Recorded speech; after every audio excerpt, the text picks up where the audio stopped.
You're probably aware of the fact that about 12 years ago, then Majority Leader Tom Daschle began a tradition. Thank goodness it became a tradition, that every 2 years the Senate would join the justices of the Supreme Court for a dinner at the Supreme Court building. It's one night out of 2 years, and the only time when we come into direct contact with justices on the Supreme Court in a social setting. And most of us look forward to it and wonder which Supreme Court justice will draw at our table to have a chance for conversation.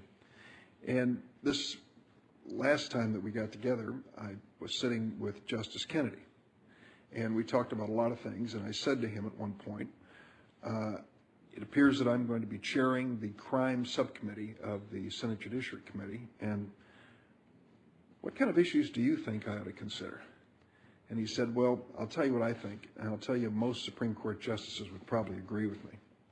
And he mentioned an issue which has not been raised during the course of this hearing. It related to the system of incarceration and corrections in the United States. He felt, and I agree, that our system is broken, badly broken. Today in the United States, more than 2.3 million people are in prison.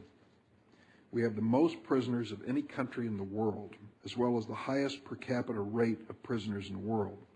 And African Americans are incarcerated at nearly 6 times the rate of white Americans. One of the highlights of Justice Sotomayor's confirmation hearing last year was Senator Sessions, who told Wade Henderson of the Leadership Conference on Civil Rights, and I quote him, "We're going to do something about that crack cocaine thing." Many people joked about Senator Sessions' choice of words, but I heard him and followed up on it because I was glad to hear that he shared my interest in this important issue. He was referring to the crack powder disparity in sentencing in the United States, which is one significant cause for our record levels of incarceration and racial disparity in our system. It takes 100, in the current law, it takes 100 times more powder cocaine than crack cocaine to trigger the same mandatory minimum sentences. Possessing 5 grams of crack cocaine carries the same 5-year mandatory minimum sentence as selling 500 grams of powder cocaine. Senator Sessions is a man of his word. Earlier this year, the committee unanimously passed legislation to reduce the crack powder disparity from 100 to 1 to 18 to 1. Some of us had hoped for 1 to 1 or some other configuration, but this was, in fact, a wholesome bipartisan agreement that was reported favorably with an overwhelming vote from this committee and then passed on the floor with a voice vote, now sitting in the House, which I hope they'll soon address. You were involved with this issue during your time in the Clinton White House. In 1997, you and your colleague Bruce Reed, who I believe was with you yesterday, recommended that President Clinton support a 10 to 1 crack powder ratio, and you wrote, "Precisely because it takes a middle position, this recommendation offers the best hope of achieving progress." Perhaps if you'd been advising this committee, we could have taken action on the issue even earlier. Some have argued that you demonstrated your far-left political views during your time in the Clinton White House, but I think this example and many others proved them wrong. Can you give me your views on this crack powder ratio disparity, why you thought 10 to 1 was a reasonable alternative, and if you could address this general question that Justice Kennedy raised about what's happening in America when it comes to our prisons and correction system? Senator Durbin, the crack cocaine ratio is the part of our sentencing system that I've had most to do with as a policy matter. When I was in the Clinton White House and when I was serving as a policy aide to the president, we did deal with this issue and suggested that the ratio be reduced to 10 to 1. I think at that point, some of us felt that it might go down even further, but thought that the 10 to 1 was the practical approach to take, that it was conceivable. Now, in the end, it wasn't. That was that the Clinton administration did not manage to make progress on that issue. I know that the Attorney General whom I serve and the President Obama, has stated that their view is that it should go down all the way to 1-to-1. That in fact there's no real rational distinction between crack and powder cocaine for sentencing purposes. The distinction that does exist is a distinction that has a great deal of racially disproportionate impact. I know that Congress has struggled with this issue. It is a policy issue, quintessentially. It's one, that Justice Kennedy, he could have said, well, this is a good idea or that's a good idea, but it really is one for Congress. There's nothing that the Supreme Court or that any court can do about it. It's really one that Congress has to decide what the sentencing rules ought to be with respect to crack and powder cocaine. As a policy to President Clinton, and President Clinton felt strongly that it should go down. I tried to the best of my possibility to implement his policy view on that question.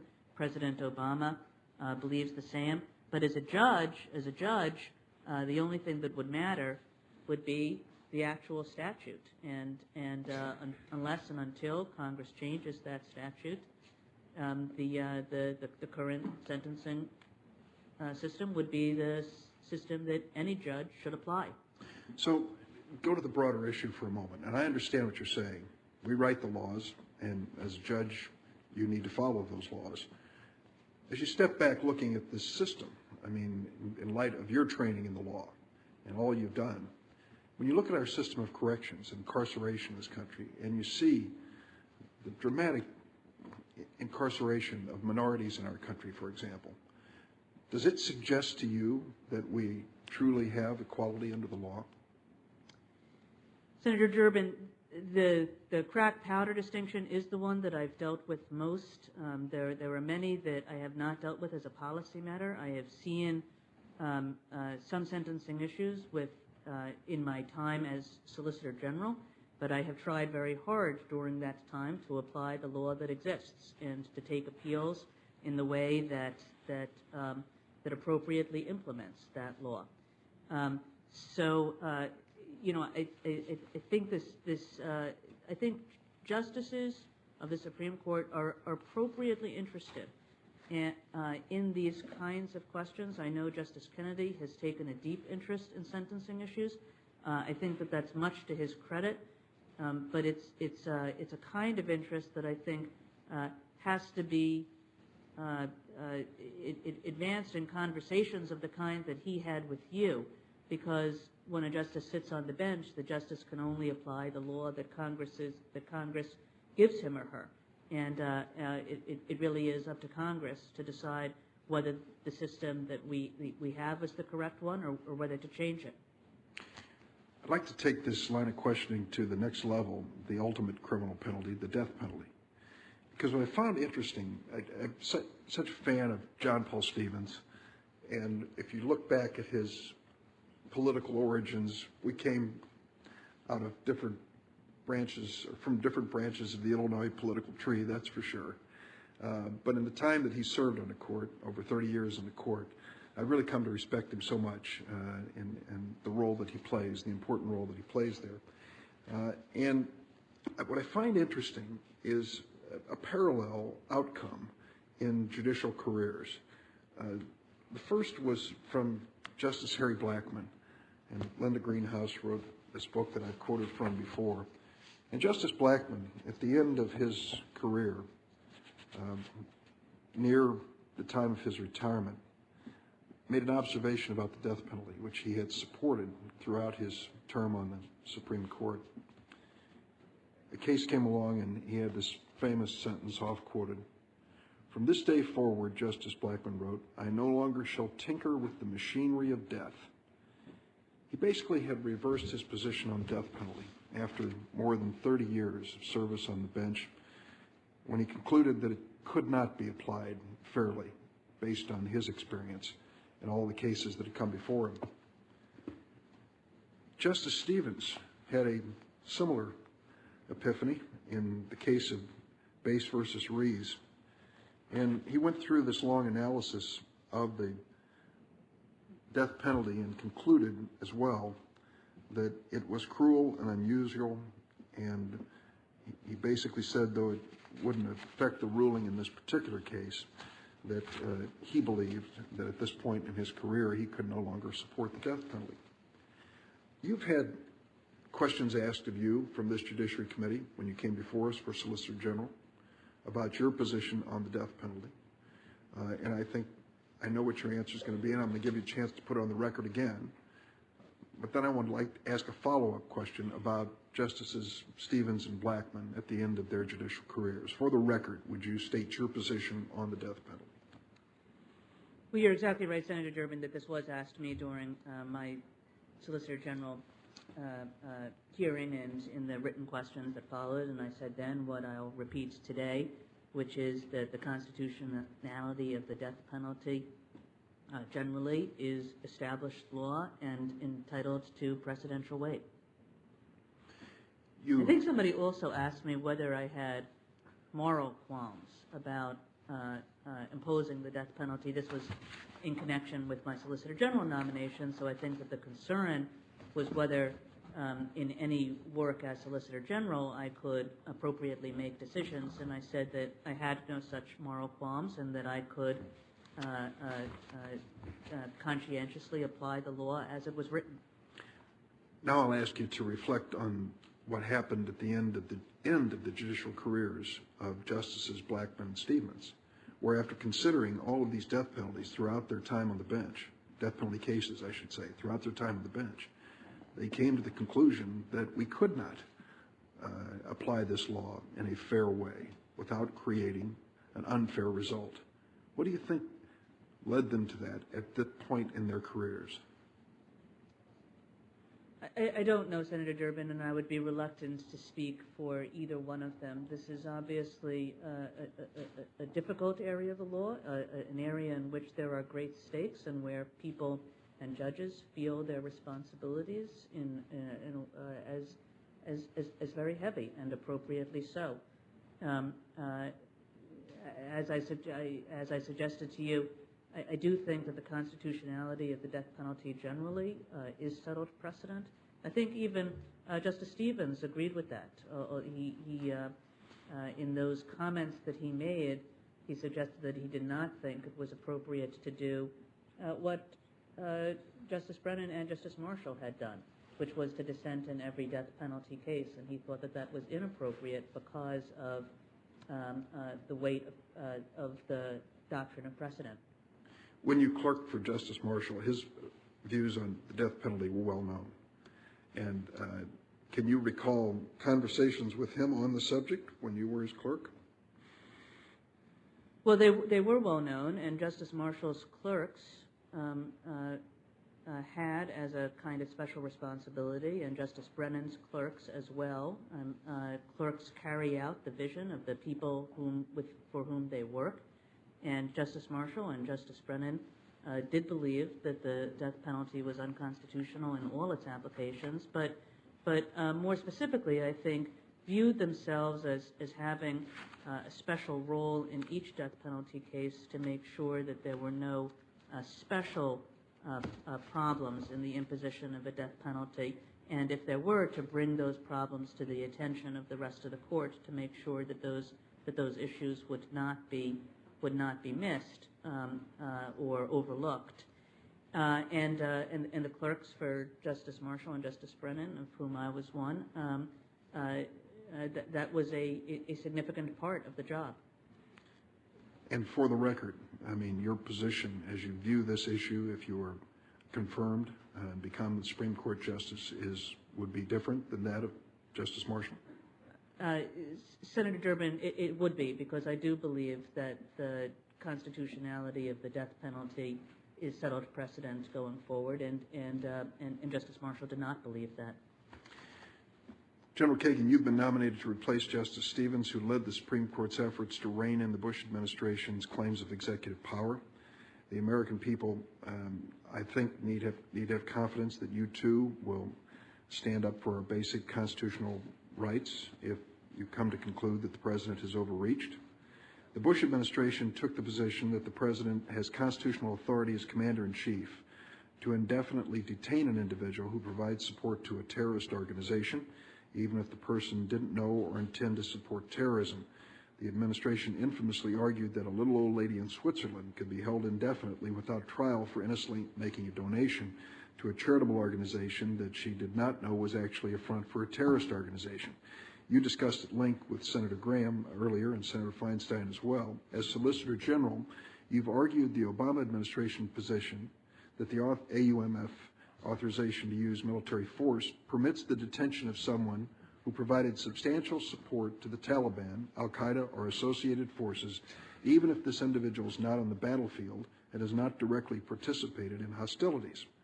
This is obviously a change or improvement on the Bush administration position because it's based on congressional authorization, not presidential dictate. But I'm still concerned that it is inconsistent with some of our treaty obligations, which only permit the military detention of battlefield combatants. A non-battlefield combatant who provides support for terrorism should be prosecuted and not subject to military detention. You have argued that Obama administration's position on detention authority as Solicitor General, but does this necessarily represent your personal opinion or how you would rule on its legality as a Supreme Court Justice?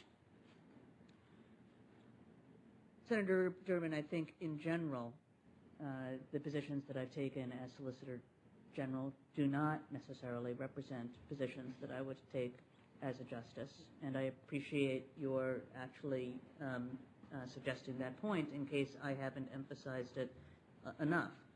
The positions that I've taken as Solicitor General are positions for the United States government. Advocacy. And are, I have a client, and I'm the best advocate I possibly can be for that client.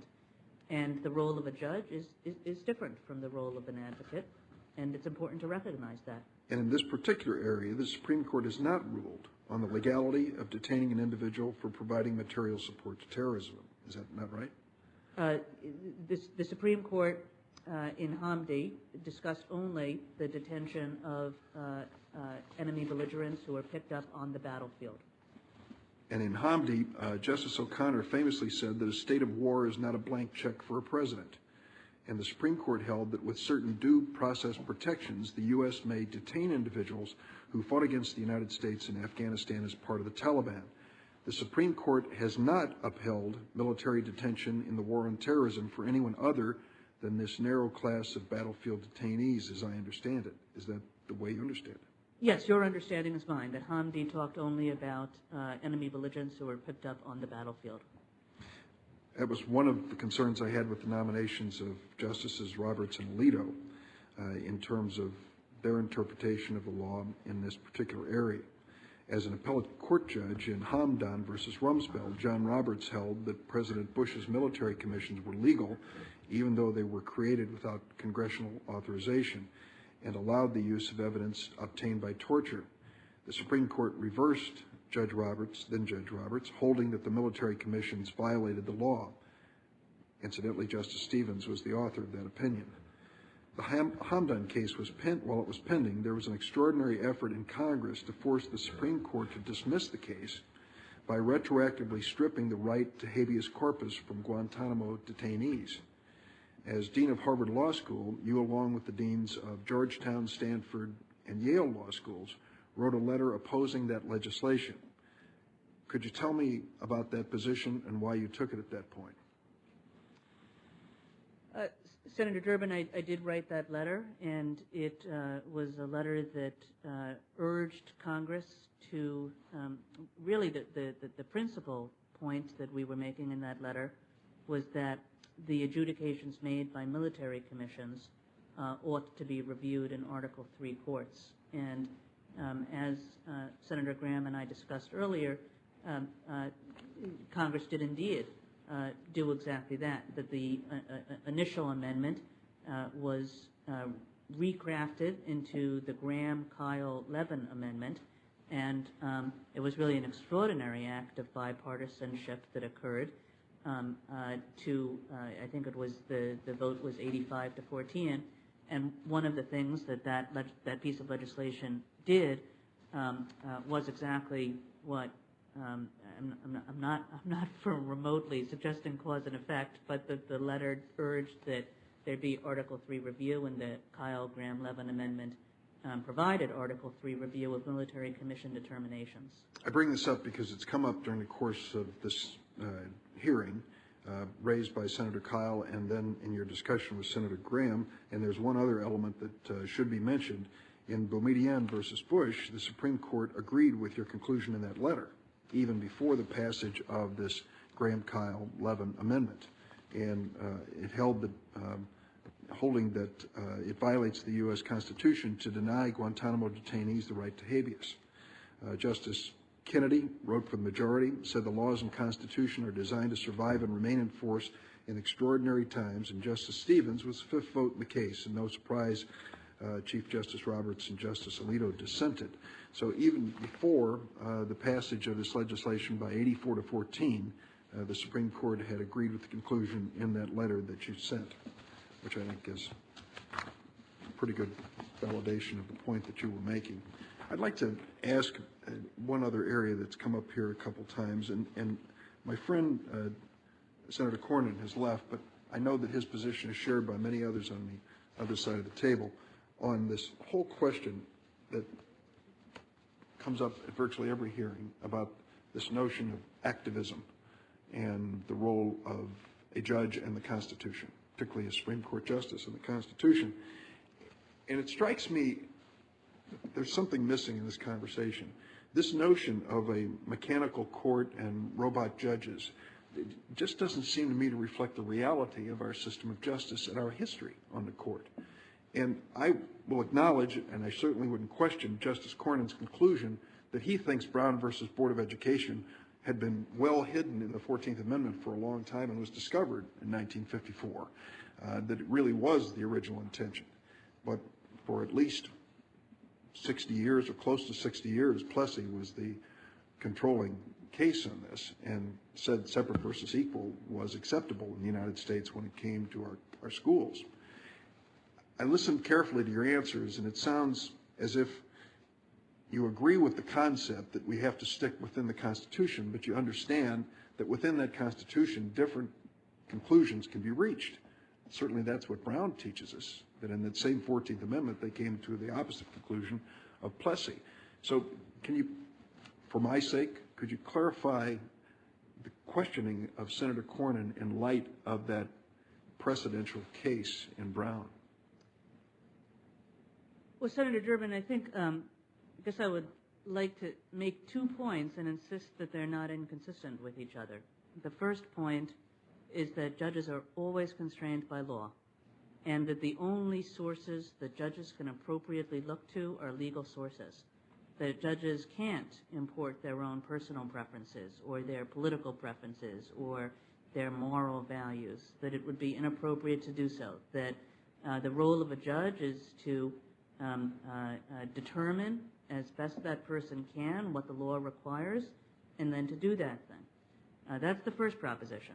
But the second proposition is that there are hard legal cases where people struggle with these issues, where people struggle with what the text and the structure and the history of the Constitution and the precedents that apply the Constitution require in a given case. And that can happen in cases of the kind that you suggested in Brown, but it happens really all over the place, or it happens not infrequently, I would say, at the Supreme Court level, just because the Supreme Court is dealing with cases in which lower courts have disagreed. So usually that the cases the Supreme Court hears are the hardest cases. Now, sometimes the lower courts disagree, and in fact the case is not so hard, and the Supreme Court decides 9-0, and it's all easy. But there are some very difficult cases which involve clashes of constitutional principles. So let me, if I can follow through on one that I've not been able to raise, and don't know how often it's come up here, the Griswold case. Griswold versus Connecticut in the 1960s, when the state of Connecticut was basically regulating the availability of family planning and birth control. And this case challenged that law as to whether Connecticut had that right. And basically, the Supreme Court found a word in this Constitution which we can't find, privacy, and said that we have a right to privacy in our homes and families. And some who've analyzed it and took a look at Justice Douglas's opinion writing for the court were kind of stunned to see that he even went to the Third Amendment to say that that guaranteed a right to privacy, the right privacy in our homes. Third Amendment talks about quartering soldiers, but he referred to it during the course of that opinion.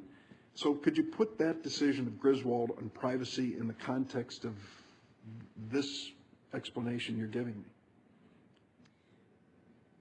Well, Senator Durbin, I actually think that that Griswold and the holding in Griswold does have grounding in the constitutional text. And the way most justices have thought about this is that the 14th Amendment, the Due Process Clause of the 14th Amendment guarantees liberty, and that it guarantees, when it guarantees such liberty, it means more than freedom from physical constraints. And it also guarantees more than procedural protections, that there's some substantive protection of liberty that's incorporated within the 14th Amendment of the Constitution. And I think most justices on the Supreme Court believe that to be the case. Now, there are still very hard questions about what that liberty consists of. I think most justices of the Supreme Court do, at this point, fully accept the Griswold holding, which suggested that a couple's ability to use contraceptives ought to be up to that couple, that the government could not appropriately interfere with that decision, consistent with the 14th Amendment's protection of liberty. But the Liberty Clause of the 14th Amendment surely does give rise to some real disagreement in other cases, the extent to which that sphere extends. And those are one, but not the only kind of cases in which there are hard questions to be determined by the court. Just another very different kind of case which raised this to me recently, and I mean it shows the varying contexts in which these difficult questions involving constitutional principles can occur, is a case that I argued recently called Holder versus the Humanitarian Law Project, which involved this question of the application of the material support statute that Congress passed to combat terrorism as to certain kinds of expressive activities, certain kinds assistance to terrorist organizations that took the form of speech. And when I was arguing that case, I was subject to questions, and the opposing lawyer also was subject to questions from all the justices, that all the justices clearly thought that this was an incredibly hard case because it involved very hard but competing legal values. The value of free speech on the one hand, and the value really of protecting and defending our country on the other. And that's a case in which this clash of constitutional principles can occur, in which reasonable judges could reasonably disagree about the results. So to say that something is law all the way down, which is absolutely the case, that it would be completely improper for a judge to import personal or moral or political preferences into the occasion. But that's not to say that law is robotic. It's not to say that everything is easy in the world of constitutional law or indeed of statutory law. Thank you very much, Ms. Kagan. Thank you, Mr. Chairman. Thank you.